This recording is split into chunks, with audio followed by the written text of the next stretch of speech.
Throughout history, art has been a way for artists to express themselves to the world, their ideas, their beliefs, and as we're going to be specifically discussing, their culture. And this is something that has rang true in the modern world through modern art forms, such as video games. Throughout their games, game designers, both explicitly and subtly to the audience, and from themselves consciously or subconsciously, express their culture throughout their design, be it the world building, the character design, or any other subtle details that they use in their game. There are going to be two main examples I'm going to be discussing about this. The main one is going to be Genshin Impact, which is very well known for how it takes direct inspiration from countries in order to represent the fictional nations in its game, especially in representing Asian countries to its very popular Western audience. The other game I'm going to be discussing is the game Hades, which rather than being a modern representation of culture is going to be a more ancient representation in the inspiration it takes from Greek myths. When it comes to modern representation of culture in video games, Genshin Impact is one of the most clear and direct examples. Throughout the game, the players get to explore 7 fictional nations, and each one has a clear, direct inspiration from real culture. You start the game out in the nation of Mondstadt, which is most directly based on the country of Germany and has other European inspirations throughout the nation. The next one you get to explore is the country of Liyue, which is directly based on China and has some of the most clear and direct inspiration due to the fact that the country it is based on, China, is where the company that created Genshin Impact originates from. So most of the Asian representation in this game is most directly done. The rest of it is it's direct, but it's closer to the stereotypical side, which is something we'll discuss later down the line on stereotyping, cultural appropriation, whatnot in video games. The next nation you get to explore is Inazuma, another Asian country, as it is representing Japan. The next country, leaning more into the stereotyping, is Sumeru, which is vaguely based on Middle Eastern countries, based on most research done. There's not a clear and direct nation like many of the other European or Asian countries. It's more vaguely Middle Eastern, but it still takes accurate representation from the nations it's based on. It's just not one clear nation. The next nation the characters get to explore, and the most recently released in the video game, would be Fontaine, which, back to the direct representation, is based on the country of France. The next two nations have not yet been released to the public, although the inspirations are mostly clear for the final nation, Snezhnaya. It's based on the country of Russia. Well, Natlan, it has not yet been fully released what is going to be featured in this country, and it's not as clear which country it is going to be based on, although it is believed that it could be Latin American, it could also be inspiration from African countries or Mesoamerican countries. It is not quite clear what the inspiration Natlan comes from, but will eventually be released with the release of the country and following updates. It is throughout the video game of Genshin Impact that these cultures are represented in the character design, the character names, the outfits that they wear, both NPCs and the playable characters, the agriculture of these nations and the architecture of these nations, and even something as simple as the personality of the characters. One character that got released recently was a Liyue character, and the way he acted and the way that he interacted with his family was a very clear and direct representation of Chinese families and Chinese culture when interacting with their families. Clearly, these are very explicit expressions of the culture. Sometimes the expressions of cultures in Genshin Impact are a little more subtle. They're made for the players that do deeper research and more deeply appreciate the different references that Genshin makes throughout the game. A very clear example of this would be when facing the villainous organization called the Fatui. The characters at the very top of the organization, the Fatui Harbingers, each have names that originate from the Italian form of theater called Commedia dell'arte, and their characters, sometimes very directly, sometimes a little bit more loosely, take inspiration from the archetypes that each name is based on. Throughout the game of Genshin Impact, it is making very clear and direct references to very real cultures, and it is spreading these cultures to its global audience, especially the Western population, which is where Genshin is most famous. They're getting culture that is from nations across the globe. I mean, in video games, Asian representation has been very common, especially as the gaming market is very common in countries such as Japan. Not so much as China, so we're getting more clear representation from the country of China, as stated with the fictional country of Liyue, in addition to European nations that aren't always as represented, such as the country of France or Germany, as previously stated. It is through all of these different subtle and distinct references to real characteristics of society that this cultural diffusion is taking place globally. Well, games like Genshin Impact are a very clear example of modern representation of culture. Other video games go a more ancient route with the representation of ancient mythology in their video games. One perfect example of this would be the video game Hades, which is a retelling of Greek mythology. The game Hades follows the son of the Greek god Hades, his son Zagreus through his escape through the underworld, and his attempts to reunite with his mother Persephone. Nearly every single character in the video game of Hades is taken directly from Greek mythology. The only characters that aren't directly taken are very clearly inspired by Greek mythology or other mythological creatures that could easily have come from Greek mythology. Basically, no character in the video game is out of place in the setting of Greek mythology. A problem does arise when retelling myths, especially myths such as Greek mythology, as there are so many different interpretations. Characters could have several different birth parents, characters could have several different quests they went on. Not every single retelling is going to be perfect because there's not one perfect retelling of the myths. The Greeks had many different interpretations for the gods, the heroes, and whatnot. And while Hades obviously is going to have to pick just one interpretation to tell these characters as it very clearly does, it still makes allusions to the different interpretations of the story. A very clear example of this was at one point you, as Zagreus, face the Greek hero Theseus. In some interpretations of his story, he is said to be the son of Poseidon. In this video game, he is not.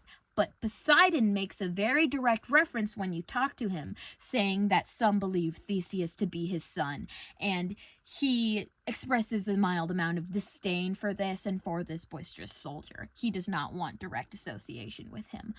And it is very clearly establishing the form of retelling that this game is taking for his story, but it makes allusion to the other form of story. Another good example of this, in this video game, the characters Zagreus, whom you play as, and Dionysus are separate entities. But in Greek mythology, they're oftentimes viewed as being the same god, in a way where Zagreus passes away and is reborn as Dionysus, essentially. And this is also referenced in the video game when the two characters decide to play a prank on another character and pretend to be the same person.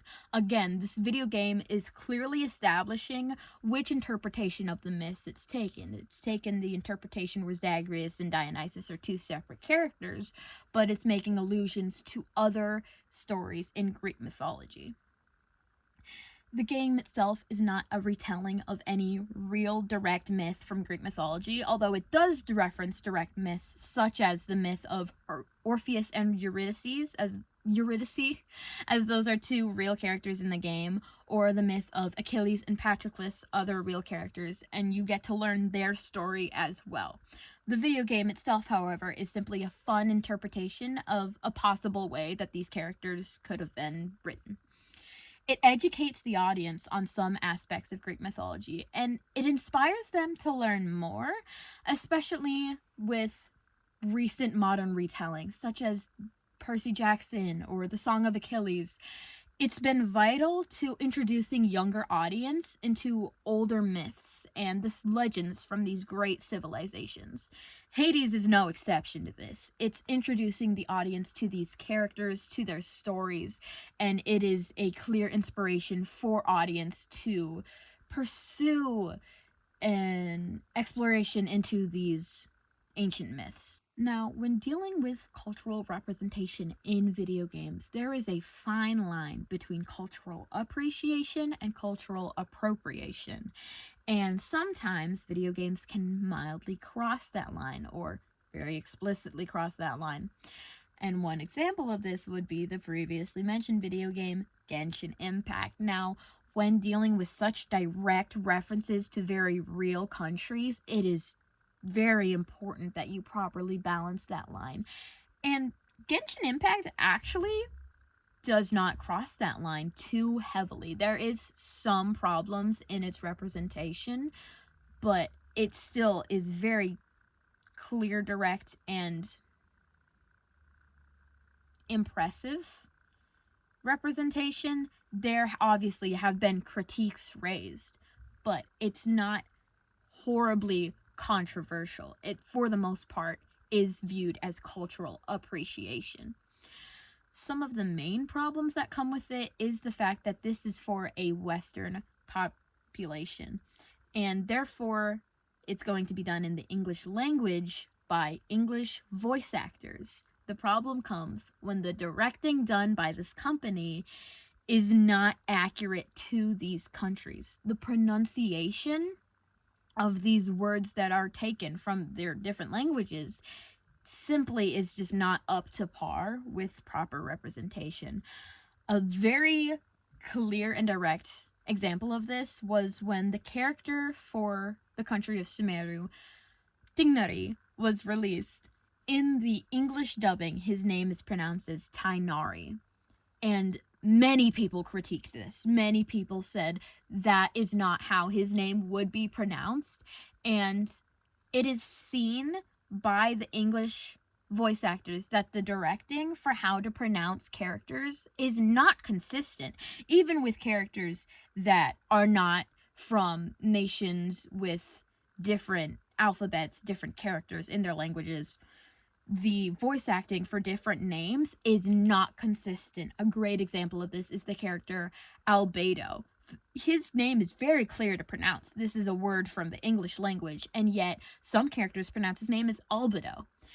This is not a huge problem for this character, but it makes it very clear that the voice directing is not consistent amongst these characters, and therefore proper instructions are likely not being given to the voice actors, and it is very likely that they're taking their own interpretations of how to pronounce these characters' names.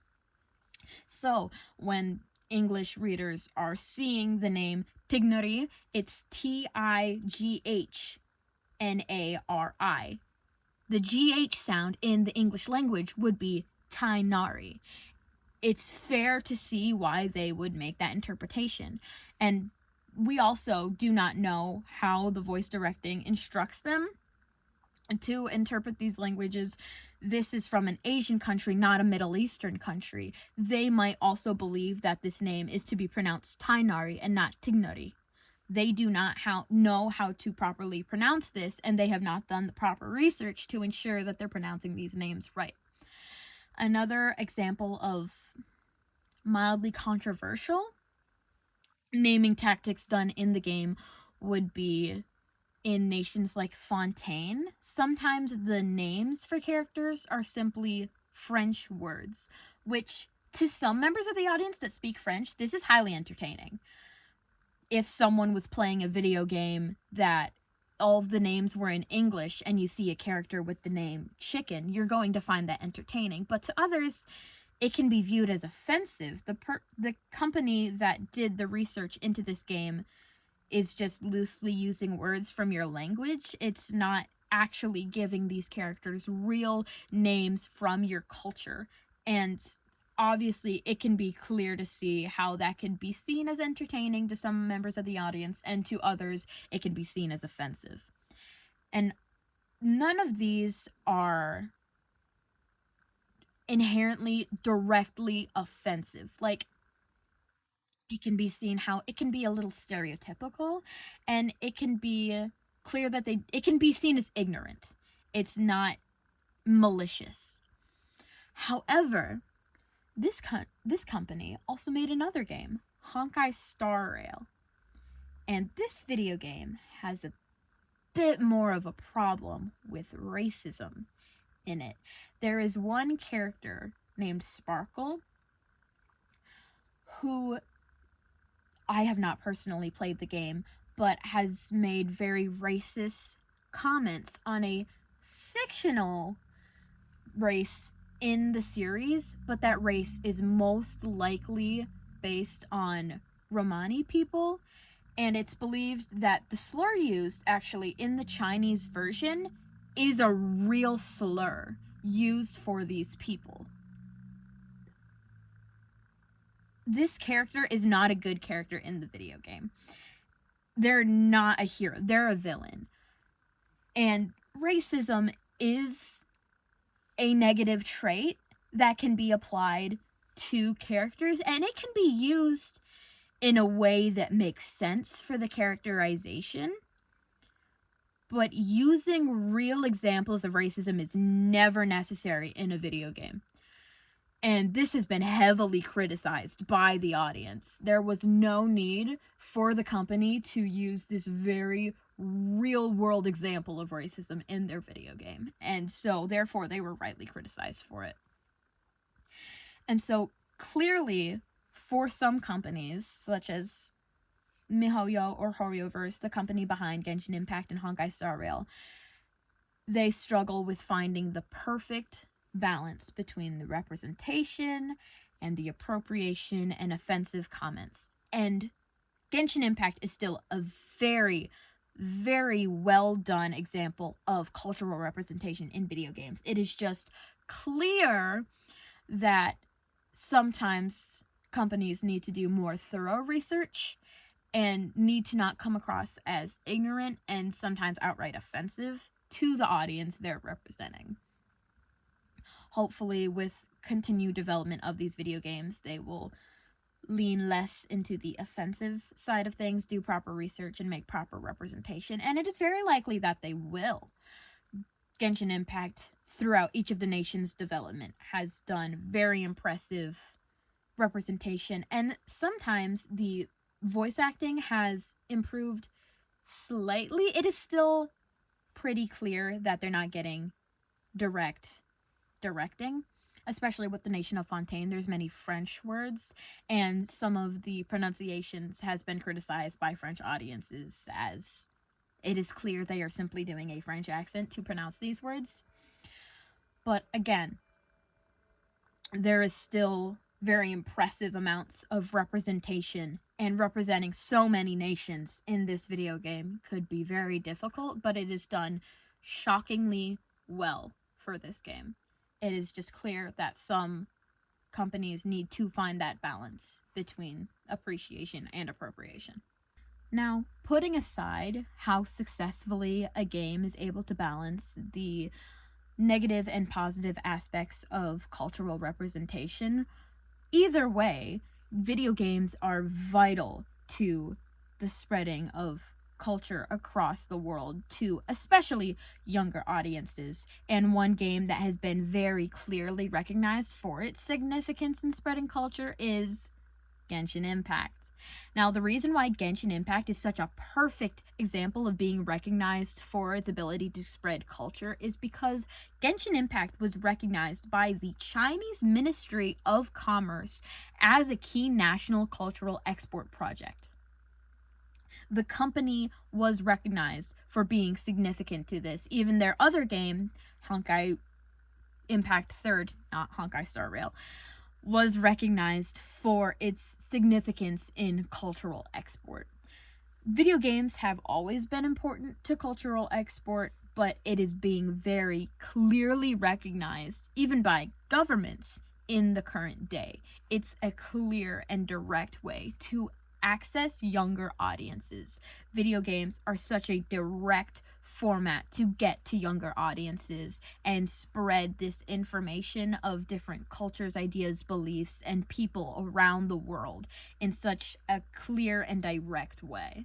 Video games have just become a very important aspect alongside books and movies and TV shows and different forms of media in order to spread culture globally.